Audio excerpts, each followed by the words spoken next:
물 붓듯이 부으시는 주의 은혜 족하다. 한 해를 우리가 마무리하는 시점에 이런 고백을 여러분들이 할 수 있었으면 참 좋겠습니다. 어디서든지 물 붓듯이 부으시는 주님의 은혜가 정말 내게 족하다. 이 표현은 부족함이 없다. 이런 마음으로 이제 우리가 2021년도 마지막 주일 예배를 드리면서 이런 은혜가 여러분 마음 가운데 가득하기를 주님의 이름으로 축복을 드립니다. 기도하겠습니다.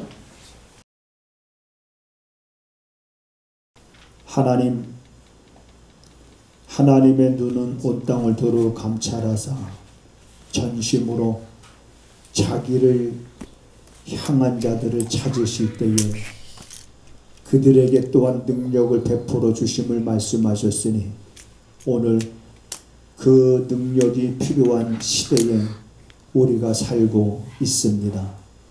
우리의 마음을 전심으로 하나님께로 온전히 향하는 성도들의 삶이 되어서 우리가 한 해를 마무리하는 이 시점에 물 붓듯이 부으시는 하나님의 은혜로 부족함 없음을 고백하며 한 해를 우리가 마무리하고 새해는 우리 마음에 큰 소망을 갖고 그 소망을 부끄럽지 않게 할 수 있는 삶을 살아가는 성도들이 되게 하옵소서.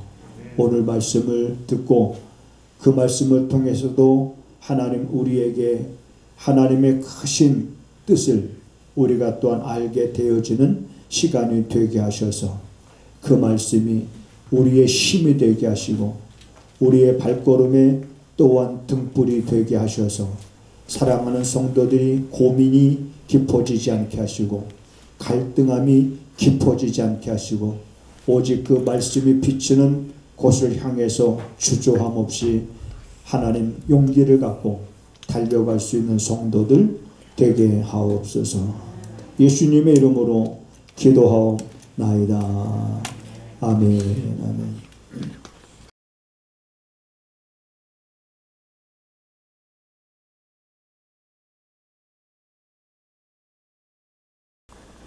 2021년도 마지막 주일이네요. 네. 두 번째 이제 우리가 코로나 시대의 두 번째 2년째 되겠네요. 이 시점에 우리가 어떤 말들을 하는 것이 참 중요한지 사람의 혀에는 살리는 권세도 있고 죽이는 권세도 있다 그랬으니 우리들의 입은 생명의 언어가 여러분 샘물처럼 솟아나는 그러한 우리들의 입이 되어야 될 줄로 믿습니다.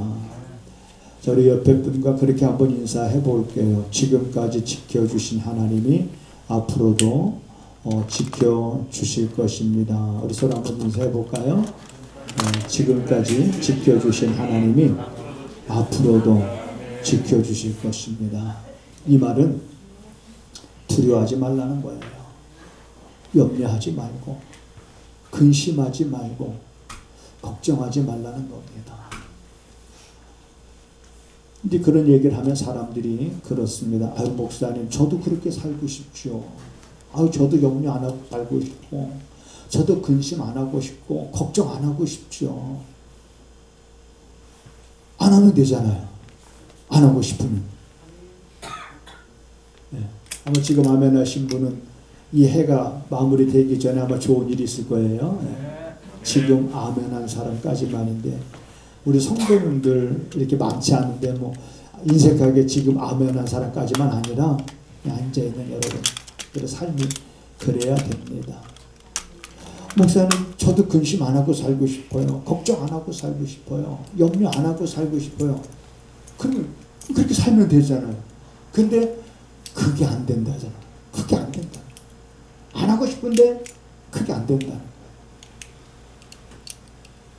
그러면 그걸 어디서 그렇게 살아갈 수 있는 방법을 알려줍니다.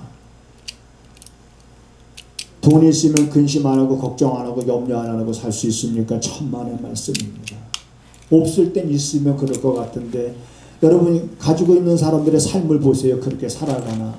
그걸 보면 아니라는 걸 우리가 알게 되거든요. 우리는 그 방법을 말씀을 통해서 우리들은 알게 됩니다. 이제 마지막 2021년도 우리가 예배를 드리면서 여러분 그걸 알고 또 이 성전의 발걸음을 나아갈 수 있게 되기를 부탁을 드립니다.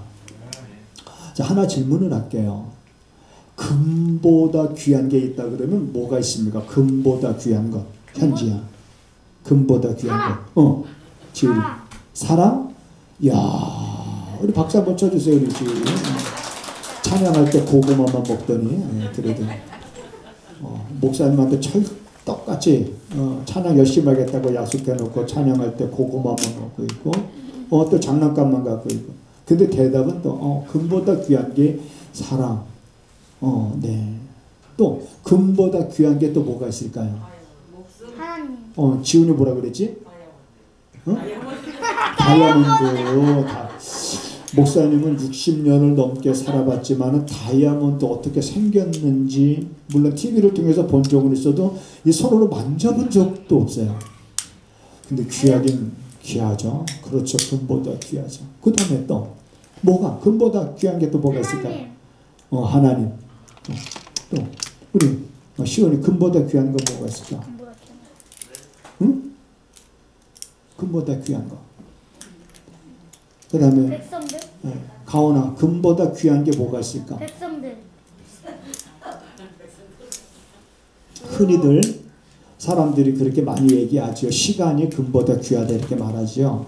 물론 정말 인정합니다. 저도 시간은 물론 금보다 귀합니다. 왜냐하면 금을 가지고 우리가 시간을 살 수가 없잖아요. 그런데 오늘 제가 원하는 대답은 시간도 아니고 사랑도 아니고 다이아몬드도 아니고 정말 금보다 귀한 게 뭘까? 네. 제가 목회를 30년 넘게 이렇게 해오면서 정말 우리 성도들의 삶이 정말 잘 되기를 바라는, 여러분들의 삶이 부요하고 여러분들의 삶 속에 근심과 걱정과 염려가 없이 진리를 알지니 진리가 너희를 자유케 하리라 말씀하신 그 말씀처럼 정말 자유할 수 있는 그런 삶을 살아갈 수 있는 그것, 그게 금보다 귀한 것인데 뭐냐면 따라서 하시겠습니다. 깨달음이다. 깨달음. 네. 깨달음이에요. 금보다 귀한 게 있다 그러면 여러분 그거는 깨달음입니다. 우리가 삶에서 많은 것을 깨닫습니다. 우선 우리가 삶에서 깨닫는 것 가운데 하나는 뭐냐면 인간의 한계를 우리가 깨닫게 될 때가 참 많습니다. 인간의 한계를 깨닫게 되죠. 인간의 지식의 한계가 있지요. 인간의 능력의 한계가 있지요. 그리고 또 하나님이 인간을 지으실 때 하나님이 하시는 모든 일을 인간이 측량할 수 없도록 딱 하나님의 한계를 정하셨기 때문에 자, 우리 인간들은 자, 한계가 있구나. 그런데 왜 하나님이 인간에게 여러분 이렇게 한계를 두셨을까라고 하는 것에 대해서 제가 전에도 말씀을 드렸습니다. 좀 더 하나님이 인간을 뭐 좀 이렇게 슈퍼맨처럼 만들면 얼마나 좋아요. 귀양 만들 거면 하나님 전능하시고 전지하신 하나님이 귀양 만들 거면 인간을 그렇게 만드시지 슈퍼맨처럼. 왜 인간에게 이런 한계점을 두셨을까?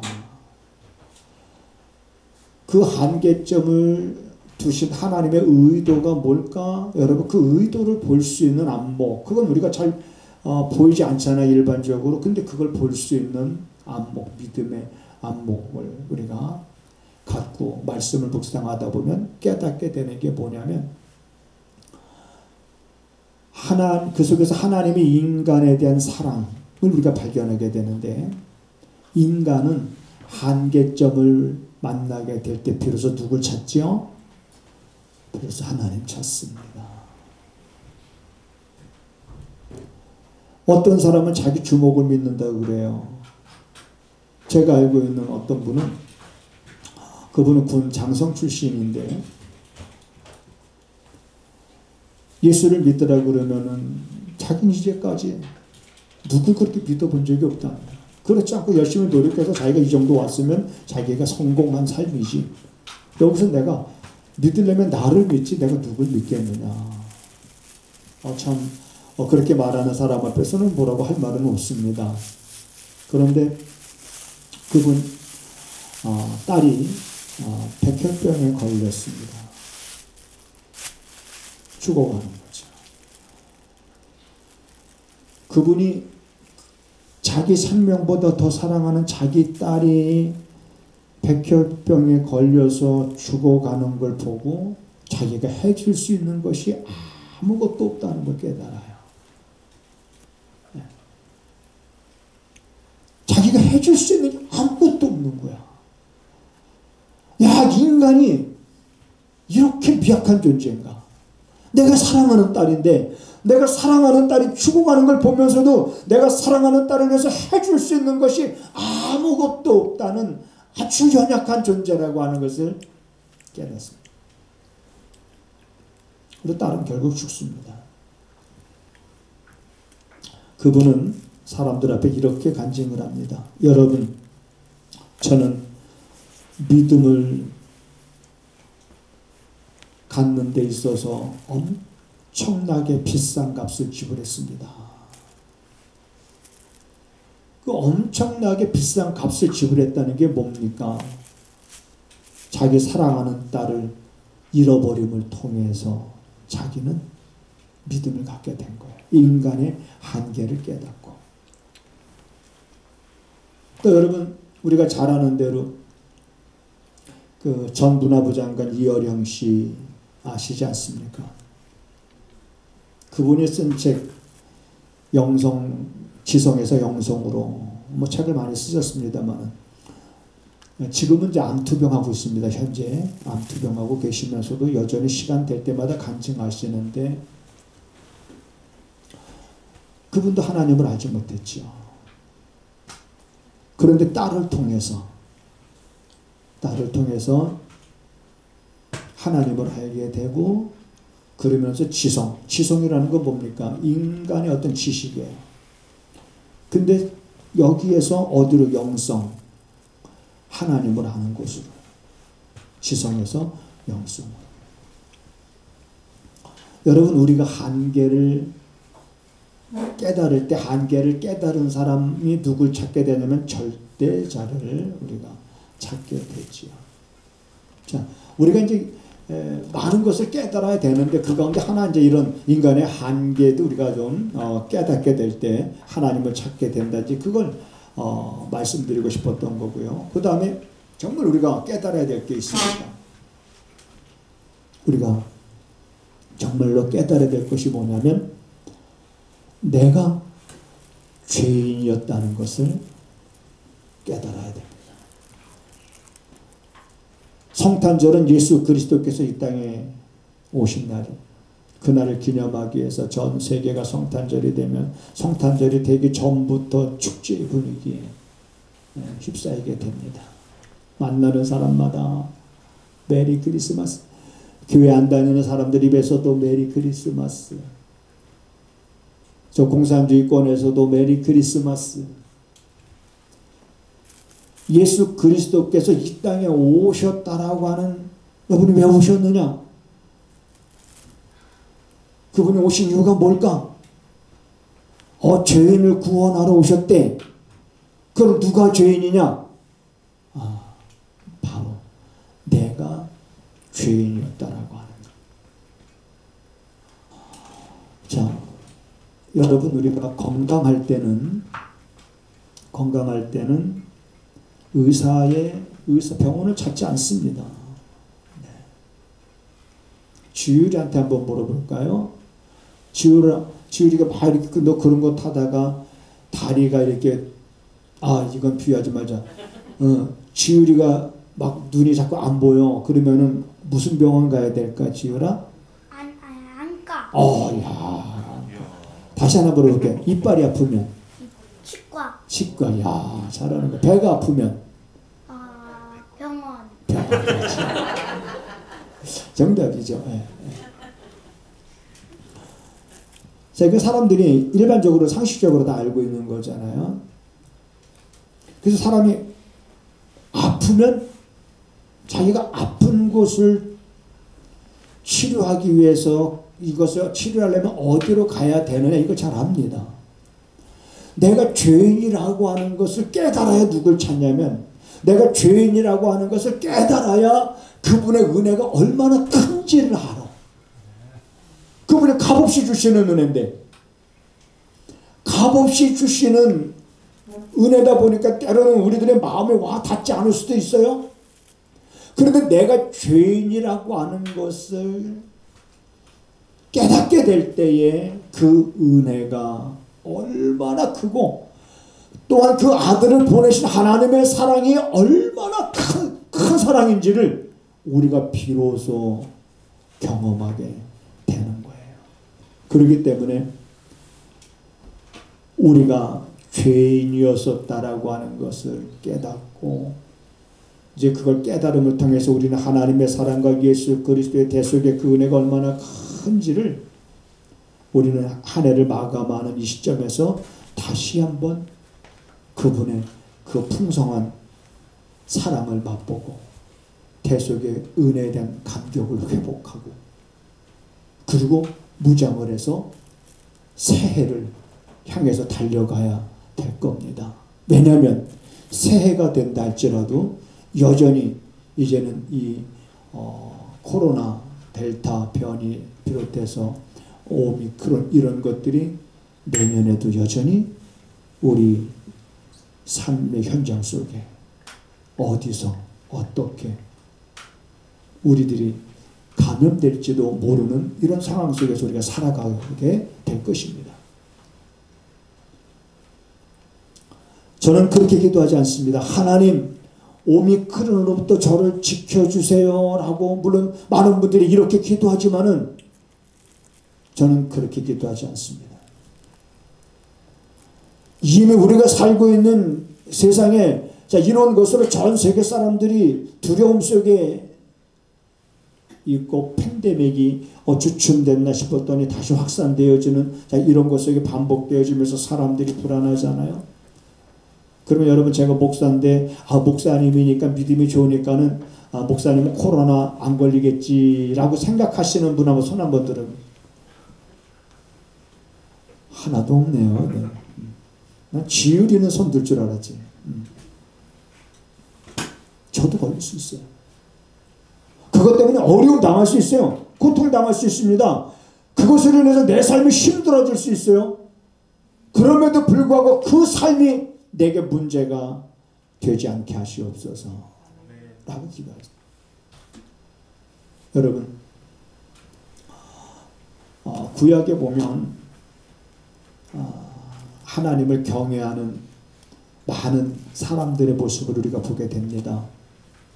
많은 사람들의 모습. 자, 그들은 십계명 가운데 이런 말씀이 있습니다. 우상을 섬기지 말라. 하나님 외에 다른 신을 섬기지 말라라는 그 계명이 있어요. 그래서 그 계명 때문에 죽음의 사지로 몰려갑니다. 몰려가지만 살기 위해서 그 계명을 안 지키는 것이 아니라 그 계명을 지키기 위해서 자기 생명을 포기하는 이런 죄들이 있습니다. 하나 예를 들면 우리가 잘 아는 대로 여러분 다니엘은 10대 때 포로로 끌려갑니다. 바벨론에 의해서 멸망을 받으면서 BC 한 606년쯤에 10대 때 다니엘은 바벨론에 포로로 끌려갑니다. 그 왕족과 귀족들 중에서 똑똑하고 재능 있는 사람들을 이 느부갓네살 왕이 착출해서 갑니다. 그리고 그들에게서 갈대의 학문을 가리킵니다. 그러면서 다니엘과 다니엘의 세 친구가 그 바벨론에서 이제 그렇게 학문을 익히면서 정치적인 어떤 그런 이제 한 도를 다스리는 이제 그런 일을 하게 됩니다. 다니엘은 어느 정도였냐면 바벨론을 다스리는 방백이 몇 명이냐면 120명이고요. 그 120명의 방백으로부터 보고를 받는 총리 3명이 있습니다. 그 중에 한 사람이 다니엘입니다. 그리고 느부갓네살 왕에 이어서 이제 다리오가 왕이 됐을 때, 바벨론의 왕이 됐을 때 그 다리오 왕 마음속에 다니엘로 하여금 이제는 전국을 다스리게 해야 되겠다라는 그런 생각을 왕이 갖습니다. 계획을 갖습니다. 그것을 신하들이 알고, 다니엘은 이제 유대인인데 저 다니엘이 우리보다 더 이렇게 왕으로부터 인정받고 전국을 다스리는 수 있는 그런 것을 받게 될 것에 대해서 시기심이 일어나서 이 몇몇의 사람들이 왕에게 찾아갑니다. 그래서 왕에게 뭘 제안하냐면, 왕이여, 앞으로 30일 동안, 며칠? 30일 동안 왕 외에 사람에게나 누구에게나 구하고 기도하는 사람들은 저 사자굴 속에 던져넣음이 마땅합니다. 왕 외에 감히 누가 왕에게 구하지 않고 왕 외에 다른 신에게 구한다는 건 말도 안 됩니다 하면서 이렇게 왕을 부추기니까, 그래서 왕이 그 듣고 보니까 왕도 그들의 제안이 괜찮은 것 같아서 수락을 하고 어인을 찍고 공포를 합니다. 누구든지 이 시간 이후로부터 30일 동안 왕 외에 사람에게나 다른 신에게나 구하면 사자 굴 속에 던져질 것이다. 그런데 그러한 계략을 꾸민 사람들은 다니엘이 기도할 거라는 걸 알고 있었거든요. 그 다니엘을 처분하는 데는 뭐 한 30일이면 충분할 거다 그렇게 생각을 해서 30일로 정하고, 그리고 이제 아니나 다를까 다니엘은 하루에 3번씩 자기의 고향 예루살렘 쪽을 바라보면서 그 창문을 열고 그걸 바라보면 하루에 3번씩 하나님 앞에 기도하는 사람이었어요. 그걸 알고 있었거든요. 아니나 다를까 공포됐음에도 불구하고 다니엘이 여전히 기도하잖아요. 그러니까 그들이 그것을 보고 득달같이 왕에게 보고합니다. 왕이 어인을 찍어서 이런 법령을 공포하지 않았습니까? 그런데 이것을 어기고 다니엘이 자기가 믿는 하나님 앞에 하루에 3번씩 기도하는 걸 우리가 봤습니다. 나도 봤습니다. 저도 봤습니다. 당장 사자굴 속에 집어 넣어야 됩니다. 하니까 이 다리오는 사실 다니엘을 굉장히 아꼈거든요.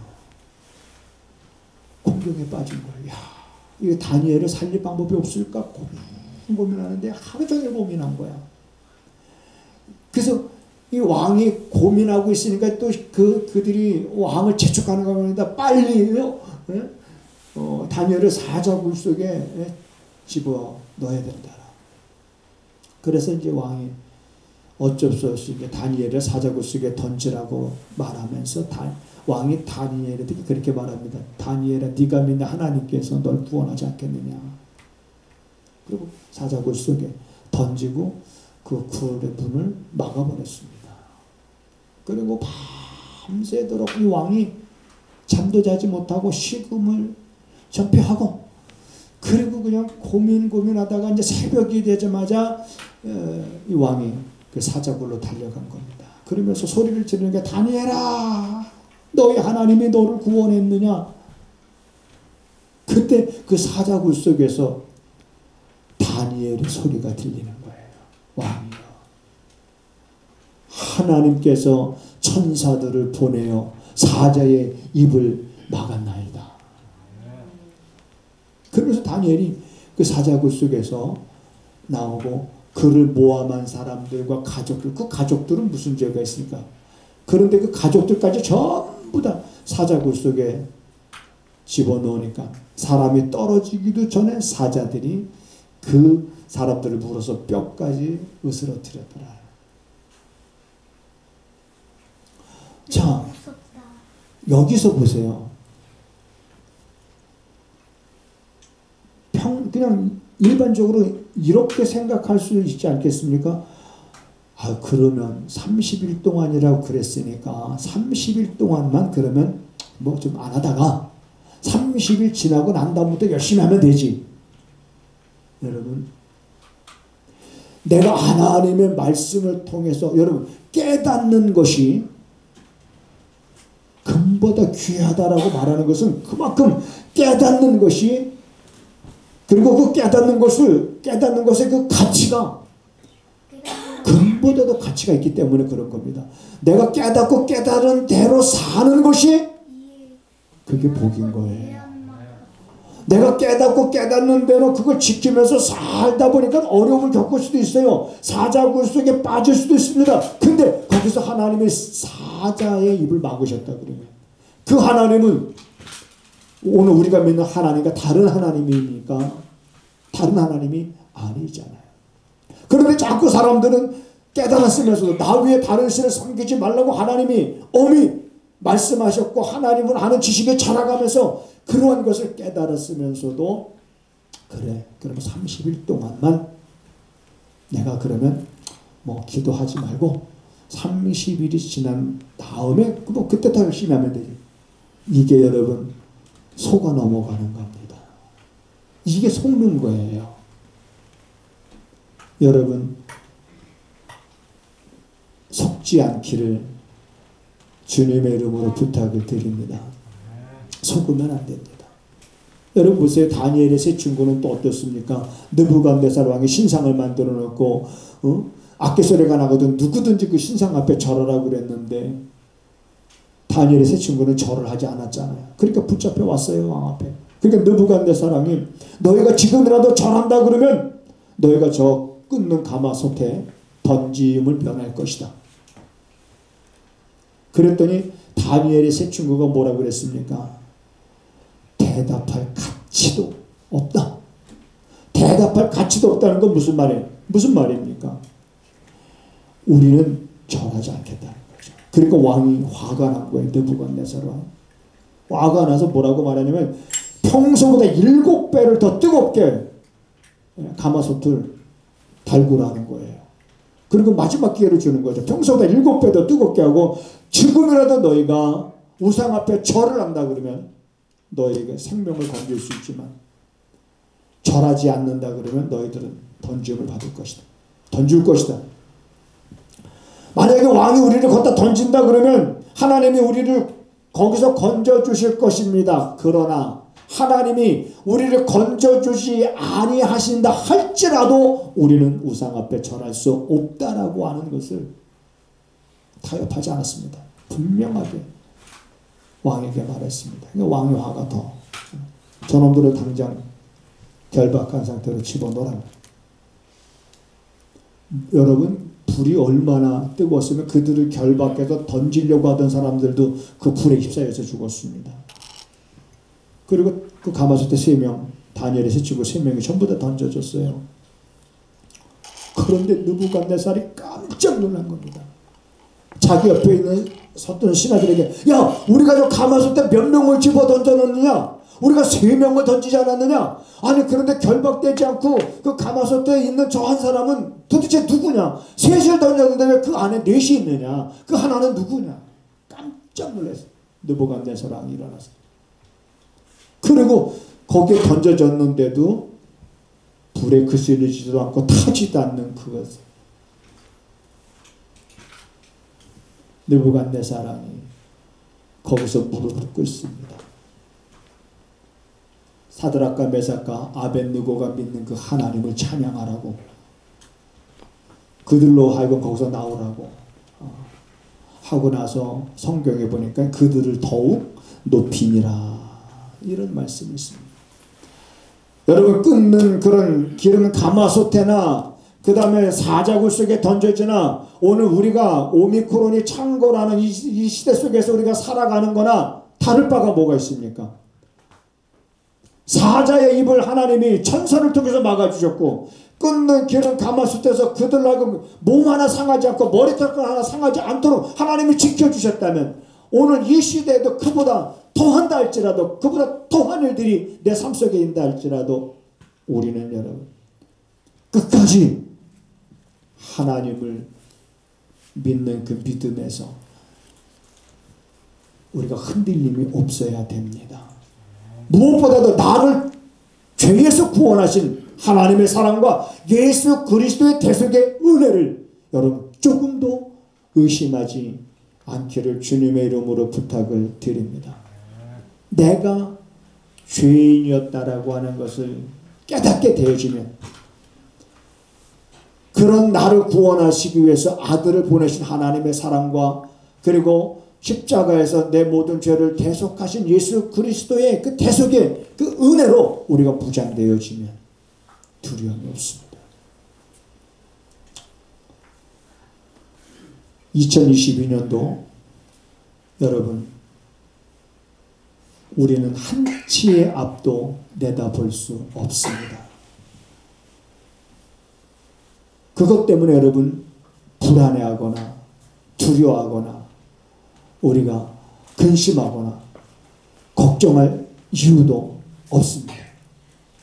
그러한 것이 있다 할지라도 우리들이 마땅히 해야 될 것은 우리가 행해 가면서 여러분들의 마음이 약해지지 않아야 될 줄로 압니다. 그리고 타협하지 않아야 되고 다음으로 미룬 다음에 이게 어려움이 지나면 잘해야지라는 그런 것에 속지도 여러분들이 말아야 됩니다. 깨달음은 그래 금보다 귀한 것이기 때문에 이 시편 기자가 그런 고백을 한 겁니다. 주의 증거는 영원히 의로운 것이다. 변치 않는 것이다 말이에요. 그러니까 나로 이제는 깨닫게 하셔서 깨달은 대로 살게 해달라고 간절하게 이렇게 외치는 이 시편 기자의 이 한 구절 속에 그의 모습을 우리가 보면서 오늘 하나님 우리의 사는 시대가 불완전하고 우리의 사는 시대가 우리가 원하는 것처럼 바뀌어지지 않는 그런 세상이라 할지라도 그 속에서 주의 말씀을 통해서 우리가 깨닫고 깨달은 대로 이제는 살게 하시옵소서라는 그 믿음을 갖고 이제 여러분들이 살아갈 수 있게 되기를 주님의 이름으로 부탁을 드립니다.